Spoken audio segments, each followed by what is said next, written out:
Саламатсыздар урматтуу телекөрүүчүлөр, биз азыр асорти шишкебегинин жасалуу ыкмасын көрсөтүп беребиз. Шишкебекке кошулуучу нерселер бул койдун майы, боору, бул фарш аралашма.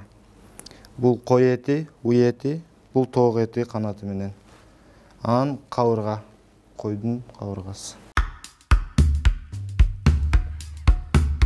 Асорти шишкебеги болуп аталуусунун себеби көп түрдүү азыктардын топтому болгон үчүн айтылат. Ал даамдуу жана жумшак болуш үчүн даярдалган эттердин бардыгы маринадталуусу шарт. Жасалуу процессине келсек, алгач аралашмадан турган фаршты өз ыгы менен шишке орап алабыз. Мунун аталышын кебаб деп коюшат.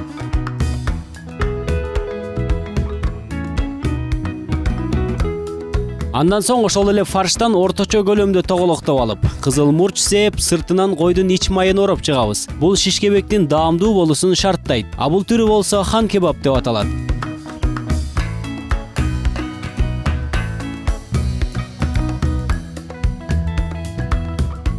Мындан кийин койдун эти даярдалат. Аны шишке саюуда эт менен куйрук кезек-кезеги менен жайгаштырылуусу керек. Шишкебек жакшы бышыш үчүн этти өтө калың же аябай жука эмес, орточо көлөмдө кесип алуубуз керек.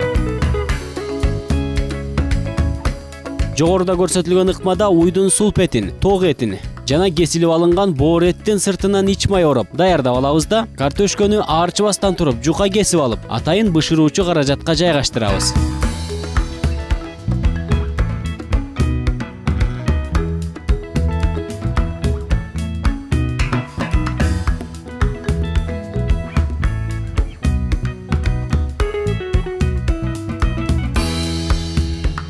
Биздин шишкебектерибиз даяр, азыр мангалга алып барабыз. Азыр чокту кызартып алабыз, чтоб шишкебек жакшы бышыш үчүн. Азаматтын ашпозчу болуп эмгектенгенине 1 жылдан ашкан. Азыркы учурда борборубуздагы кафелердин биринде иштейт. Буюрса келечекте бул кесипти улантып, мыкты ашпозчу болом деген тилеги бар. Үй бүлөсүндө да түрдүү тамактарды жасап берип, ата-энесин кубандырып турат. Тоопого чыкканда үйдөгүлөргө ата-энеме жасап берем деп эле.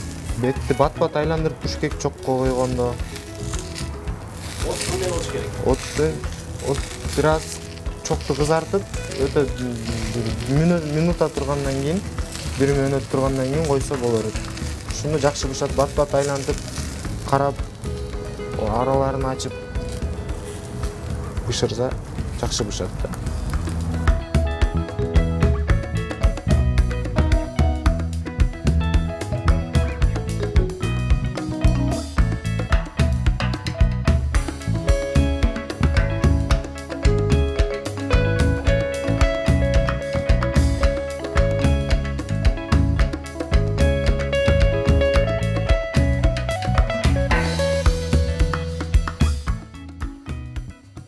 Тамагыңыз таттуу болсун. Рахмат.